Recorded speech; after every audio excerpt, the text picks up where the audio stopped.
Et aujourd'hui, sur l'art de la gestion patrimoniale et financière, on va parler d'un sujet qui va vous plaire, devenir millionnaire en partant de zéro. Avant ça, j'ai besoin de vous pour continuer à nous aider, tout simplement en vous abonnant à notre chaîne L'Art de la Gestion Patrimoniale sur YouTube, Spotify ou Apple Podcast. Cliquez tout simplement sur le bouton s'abonner. Vous pouvez également nous aider en likant, en commentant ou en partageant notre contenu. Vous le savez, cette aide, elle est importante pour notre conseil et pour nos différents programmes qu'on peut vous proposer toutes les semaines. Allez, on est parti. On va parler avec Axel d'aujourd'hui de devenir millionnaire en partant de zéro. C'est un sujet qui est large. On nous pose souvent la question, nos clients nous posent souvent la question comment on devient millionnaire. Après ici, je rassure les auditeurs, on n'est pas là pour vous dire que vous serez millionnaire du jour au lendemain avec un e-book secret ou de l'e-commerce ou je ne sais quoi. L'idée, c'est de mettre en place une stratégie avec 4 points particuliers qu'on va évoquer aujourd'hui pour justement avoir les éléments pour devenir millionnaire sur le long terme. Oui, tout à fait. Le but, c'est de parler aujourd'hui du mindset, d'augmenter ses revenus dans le temps, bien sûr d'investir intelligemment avec une stratégie qu'on va évoquer, c'est le fameux DCA, et puis se fixer des objectifs et des deadlines. On commence donc avec le mindset. Beaucoup d'entrepreneurs nous parlent du mindset. On a eu l'occasion d'échanger avec de grands entrepreneurs qui sont assez connus et qui nous ont toujours parlé de l'état d'esprit. Est-ce que tu peux nous en dire un peu plus là-dessus ? C'est vrai que le mindset, c'est un peu un terme qu'on sort un peu à toutes les sauces dans les entrepreneurs, mais c'est vrai que c'est vraiment important. La première phrase que je dirais, c'est anglais d'ailleurs aussi, c'est « works beats talents ». Concrètement, le travail bat le talent. Quand tu es à l'école, tu as plus de facilité que les autres parfois, tu apprends plus vite les leçons, tu as moins besoin de réviser, tu as des meilleures notes, mais ça ne paye pas sur le long terme. Même si tu es excellent, tu es très intelligent, ça capte super vite, si tu es feignant, tu n'avanceras pas.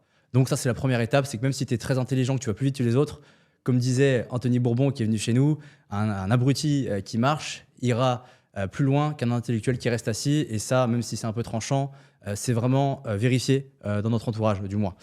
Donc, ce que tu veux dire ici, c'est la rigueur qui paye et non pas forcément d'être le plus intelligent de la classe et de ne rien faire derrière. Justement, je pense que le fait d'être le plus intelligent de la classe, si tu n'as pas de discipline et de rigueur, ça te pénalise plus que quelqu'un qui est moins intelligent mais qui a la niaque. Ok, bah ça c'est très intéressant. Et on entend souvent aussi parler des fausses croyances, des personnes qui vont toujours te rabâcher, comme quoi l'entrepreneuriat c'est risqué, comme quoi il faut acheter sa résidence principale en premier. Qu'est-ce que tu en penses, toi, des fausses croyances ? C'est un peu la notion d'environnement toxique au final. On a tous eu, que ce soit nos proches, nos parents, nos amis, notre famille. On entendait, moi j'entendais quand j'étais petit, c'est impossible de gagner 10 000 euros par mois, les rendements à 8% par an en bourse, c'est forcément de l'arnaque, alors que le S&P 500 fait 10% par an depuis 100 ans. Les traders vont être remplacés, ça sert à rien d'aller dans la finance. Enfin, on a tous été un peu impactés parce qu'on a entendu quand on était jeune, en fait, et ça nous a donné des croyances qui ne sont pas forcément réelles. Et au final, on voit que tout est possible si tu te donnes le moyen de le faire. Bien sûr, il ne faut pas rêver, on ne va pas devenir millionnaire en un claquement de doigts, mais il ne faut pas se mettre de limites parce que si tu te mets de limites, tu te tires une balle dans le pied. Ouais, c'est très intéressant. On donnera des exemples chiffrés par la suite sur les exemples chiffrés en termes de stratégie financière. C'est important de comprendre ici, au final, que le mindset, c'est presque le plus important. Déjà, investissez en vous-même, c'est-à-dire en votre mindset et en vos connaissances. Continuez à développer vos connaissances et ensuite continuez à garder un mindset qui reste focus sur votre objectif. J'espère que votre seul objectif dans la vie, c'est pas de devenir millionnaire et que vous avez d'autres objectifs.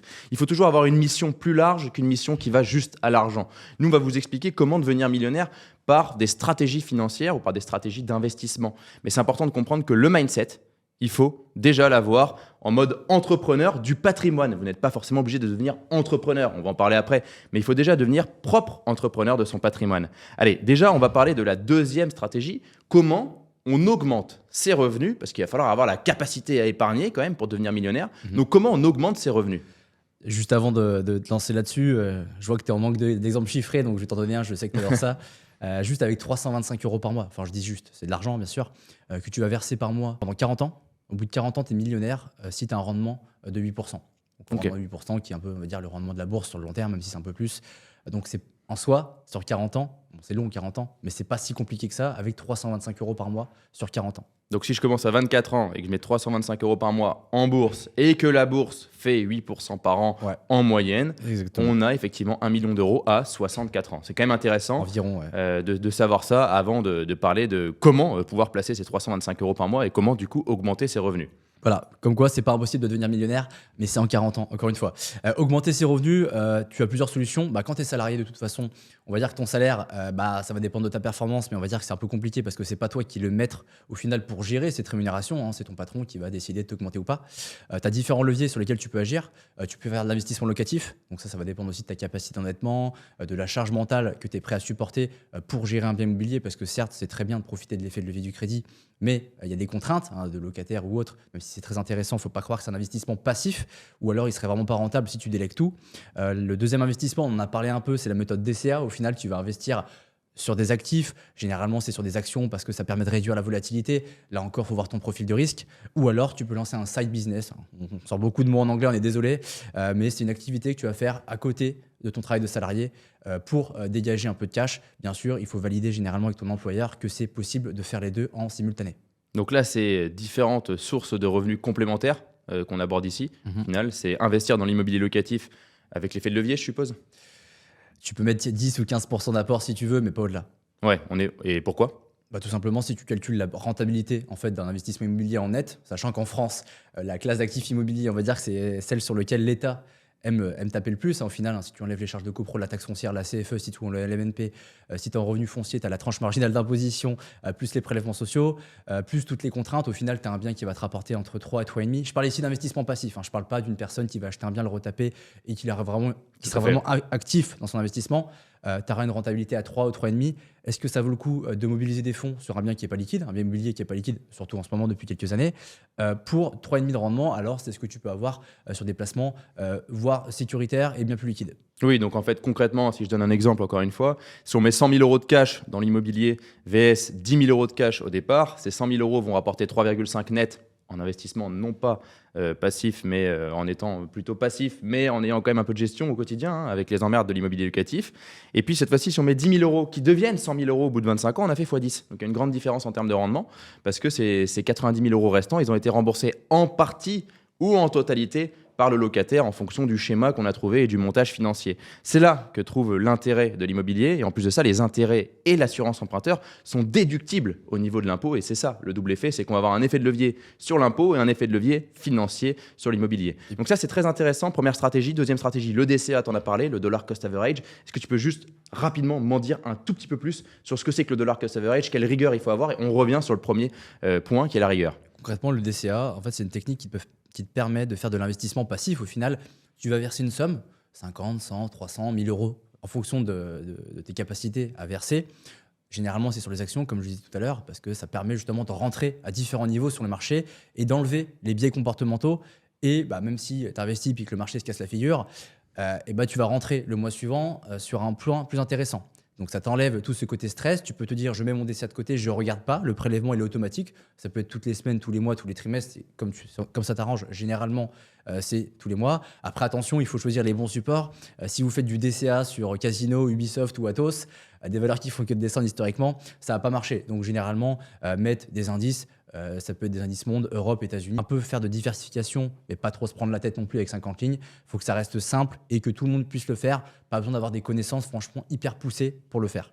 Ouais, et puis après, il y a le dernier point. Tu as parlé là du DCA, de l'immobilier locatif. Ça fait déjà deux choses qui permettent d'accroître ce patrimoine, hein. L'immobilier par la dette, l'investissement financier par la capacité d'épargne qu'on a à mettre tous les mois de côté. Ouais. Puis dernier point, le petit side business ou l'entrepreneuriat d'un point de vue général, hein, Ouais. quitter le monde du salariat pour aller dans l'entrepreneuriat. Est-ce que là-dessus, il y a des exemples à donner ou est-ce que par exemple, on peut partir du principe qu'un entrepreneur qui se lance ne peut que créer de la valeur ou est-ce qu'il peut se planter aussi? Il peut se planter. Et c'est pour ça que je pense que le side business, c'est une bonne alternative parce que ça te permet de tenter, en fait, tout en gardant entre guillemets la sécurité de ton emploi, de tenter de lancer une nouvelle activité. Tu te laisses 6 mois, 1 an, 2 ans, tu vois comment ça se passe. Et si tu vois que le chiffre d'affaires explose, parce que tu seras un auto-entrepreneur, et si tu as un chiffre d'affaires qui explose, tu vas te faire matraquer par l'impôt sur le revenu. On ne va pas revenir sur la fiscalité de l'auto-entreprise, mais grosso modo, vous imposez sur votre chiffre d'affaires moins un abattement selon l'activité. Donc tu peux te retrouver à payer beaucoup d'impôts. La deuxième alternative, c'est de te lancer vraiment dans le bain, dans le business. Et généralement, tu as accès au chômage en fonction de ton ancienneté sur ton poste. Si tu as 5 ans, etc., il y a différents dispositifs. Ce qui permet, en France, je trouve, c'est plutôt un bon dispositif pour te lancer. Donc si jamais tu te plantes, parce qu'il ne faut pas croire que l'entrepreneuriat, c'est un monde magique où tu vas faire 10 millions la première année, ça peut très bien se passer, ça peut être très dur ou tu peux te planter. Donc tu peux te planter, tu peux revenir sur le salariat, tu peux recommencer une autre activité, mais au moins tu peux avoir 1 an et demi de chômage pour justement te permettre d'essayer. Et tu y arrives ou tu n'y arrives pas, mais au moins, il faut avoir essayé, quoi. Ok, c'est très intéressant de façon de savoir que l'entrepreneuriat, c'est risqué, ça c'est certain. Pour les personnes qui ont un peu peur ou qui n'ont pas la capacité financière à prendre ce risque, oui, il faut savoir que vous pouvez le faire en side business au départ. C'est pour ça qu'on dit bien que c'est side business, hein. C'est un business à côté de votre travail, hein, tout simplement. De ce côté-là, c'est vrai que c'est intéressant de savoir qu'il y a 3 leviers en fait, pour s'enrichir. C'est les 3 principaux leviers au final qui sont utilisés, hein, par les entrepreneurs du quotidien, par les salariés du quotidien, par les personnes qui veulent devenir investisseurs de leur patrimoine. Quand on fait ça, on investit intelligemment quand on fait les 3 au final. Quand on a vraiment une méthode, j'ai envie de dire, de complémentarité entre les classes d'actifs, c'est-à-dire l'actif immobilier, l'actif financier et enfin l'actif entrepreneurial. Après, tu n'es pas obligé de tous les faire, mais effectivement, oui, le mieux, c'est de faire les 3. Juste petit point par rapport aux revenus, on n'en parle pas assez, mais c'est pas parce que tu vas avoir une augmentation plus de revenus qu'il faut le dépenser. Bien sûr, on est là pour vivre, on est là pour se faire plaisir, etc. Mais si tu as une augmentation de 500 € par mois, profites-en pour avoir déjà plus de capacité d'endettement. Au final, la banque, c'est ce qu'il regarde. Profites-en peut-être pour augmenter ton versement mensuel sur ton DCA. Peut-être que sur les 500, tu peux rajouter 50, 100 ou 200 €. Mais si tu augmentes, si tu gagnes 500 € de plus et que tu dépenses 500 € de plus, au final, tu vas jamais t'enrichir parce que le différentiel entre revenus et charges sera le même. Donc après, encore une fois, il faut se faire plaisir dans la vie, mais l'idée, c'est quand même de préparer sa retraite. Ça sert à rien d'impressionner les autres sur les réseaux. Je pars en vacances, je me fais des bons restos. Tout le monde s'en fout. L'idée, c'est de se dire peut-être que dans 10, 15, 20 ans, j'aurai un capital suffisant pour partir à la retraite avant les autres. Et c'est ça le plus important. On en revient justement à la notion d'objectif que tu dois te fixer. Tout le monde s'en fiche d'où tu pars en vacances. L'idée, c'est toi, tu dois avoir une stratégie bien concrète sur le temps pour pouvoir devenir millionnaire dans 10, 15, 20 ou 30 ans. Ouais, et puis c'est quelque chose qui est possible. Il faut savoir que vous pouvez mettre en place un investissement locatif. Je prends un exemple simple, hein. Vous gagnez aujourd'hui 2 500 € par mois, qui peut être le salaire moyen aujourd'hui en France. Si vous voulez emprunter, vous pouvez emprunter en moyenne entre 700 et 900 € par mois de capacité d'emprunt. Ces 700 ou 900 € par mois, ça vous permet d'emprunter à peu près, hein, je donne bien des horizons, 150 000 €. Eh bien, 150 000, si vous avez quelqu'un avec qui vous vivez, vous pouvez emprunter 300 000. Et donc, déjà, lever de la dette pour 300 000 € dans un investissement immobilier locatif qui va se rembourser au bout de 20 ans, à peu près. Au bout de 20 ans, vous avez 25 ans, à 45 ans, vous avez 300 000 € d'immobilier. Et puis, vous faites la fameuse stratégie de DCA, 325 € par mois chacun, sur 20 ans et non pas sur 40 ans, vous arrivez presque à 300 000 chacun, parce que c'est vrai que les intérêts font des intérêts par la suite. Et la plus grande force du DCA, c'est à terme, c'est-à-dire de le continuer, et non pas, parce que vous allez me dire, oui, c'est pas 500 000. Non, c'est pas 500 000, parce que les intérêts font des intérêts par la suite. C'est important de comprendre que du coup, 300 plus 300 plus 300, ça fait 900. Vous êtes presque au million à 45 ans, sans avoir fait une stratégie qui demande énormément d'efforts. Alors imaginez les personnes qui peuvent mettre 1 500 par mois de côté, ou les personnes qui peuvent mettre 5 000 € par mois de côté. Mais ils peuvent arriver au million en 5 ans. Exactement, si c'est bien investi, si c'est bien diversifié. Et pour en revenir justement sur la stratégie, hein, donc on l'a énoncé, quand tu es salarié, le seul levier que tu as, c'est déjà si tu es dans une startup ou une boîte qui te permet d'avoir de l'equity, donc l'equity, c'est des parts de la société, privilégie toujours, en fonction de la société, d'avoir des parts dans la société plutôt qu'une augmentation. Ton employeur, généralement, il sera plus généreux à te donner des parts, en fonction, encore une fois, de la stratégie de l'entreprise, parce qu'une augmentation, au final, c'est bien, mais c'est pas ça qui va t'enrichir. Donc là, si tu es salarié et que tu as la possibilité d'avoir des parts de la société dans laquelle tu travailles, n'hésite pas, franchement, fonce là-dessus. Le DCA sur ta capacité d'épargne, le locatif, et là déjà, sur 20 ans, normalement, ça se passe très bien. Après, si tu es entrepreneur, la vision elle est un peu différente. L'entrepreneur, ce que tu vises surtout, généralement, c'est une revente de ta boîte dans 5, 10, 15 ans, surtout si c'est une boîte avec pas mal de croissance ou dans la tech. L'idée, c'est justement de bien beaucoup travailler pendant les 5-10 premières années et après, tu peux revendre et avoir un cash. Tu fais un exit, tu as une sortie de cash qui est assez importante que tu peux placer, etc. Et là, tu peux avoir ton million. L'immobilier, tu peux le faire en étant entrepreneur. Après, nous, on l'a vu aussi à titre personnel, Jérémy, c'est vrai que quand tu gères une société, que tu as quand même beaucoup de charge mentale déjà, si en plus tu dois te rajouter la charge mentale d'avoir un locataire qui ne te paye pas ou d'avoir une merde sur tes travaux, ça peut t'empiéter sur ta capacité à bien gérer ton business. Donc ça, c'est vraiment à voir au cas par cas en fonction de vous, de votre capacité à pouvoir tout gérer, votre business ou l'immobilier. Mais il ne faut pas que l'immobilier vienne au détriment de votre business parce que le business, c'est quand même le plus important. Je vais donner un résumé qui n'est pas du tout ce qu'il faut adopter, mais la plupart des entrepreneurs vont investir dans les actifs financiers parce qu'ils ont trop de charge mentale à titre personnel, et la plupart des salariés vont investir dans des actifs immobiliers. Mais c'est vraiment le cas, hein. C'est quelque chose qu'on voit nous au quotidien avec les personnes qu'on accompagne. Et il faut savoir qu'effectivement, c'est 2 effets de levier possibles et il faut les utiliser. Par contre, j'ai envie de dire qu'il faudrait être complémentaire. Et c'est ça le plus important. Quand vous êtes salarié, ne privilégiez pas uniquement l'immobilier. Par contre, mettez au max votre capacité d'endettement. Une fois que vous avez fait ça, mettez au max votre capacité d'épargne mensuelle. Si vous faites ça, vous aurez le million très rapidement. Point important et dernier point, parce qu'on se fixe des objectifs, on se fixe des deadlines, et on peut peut-être être effectivement millionnaire à 45, 50, 55 ans, sans se prendre trop la tête ni prendre trop de risques. J'insiste toujours là-dessus. Point important, avec 1 million d'euros, si on fait un rendement après, quand on prend sa retraite de manière anticipée, allez, à 5-6% par an, ça donne quoi en revenu complémentaire? Bah, si on prend 6%, ça te fait 60 000 euros à l'année, donc ça te fait 5 000 euros par mois. Donc en soi, c'est énorme. Ça te permet d'arrêter de travailler dès que tu as ton million. Pour certains, tu demandes à des personnes, elles vont te dire bah, moi, 1 500 ou 2 500 euros, ça me suffit pour vivre. D'autres, ça sera 5 000, d'autres, ça sera 10 000. Mais juste l'objectif du million, de se dire qu'à 6%, on va dire 5, allez, 5%, c'est 50 000 euros, c'est 4 000 euros par mois environ, selon ton support fiscal, ta fiscalité, etc. Mais bref, on va passer outre. 4 000 euros par mois pour arrêter de travailler, c'est quand même énorme. Et le million, comme tu l'as évoqué dans ton exemple, si tu commences jeune, en 20 ou 25 ans, tu peux l'avoir à 45 ans, si tu te débrouilles bien, si tu n'as pas de pépins.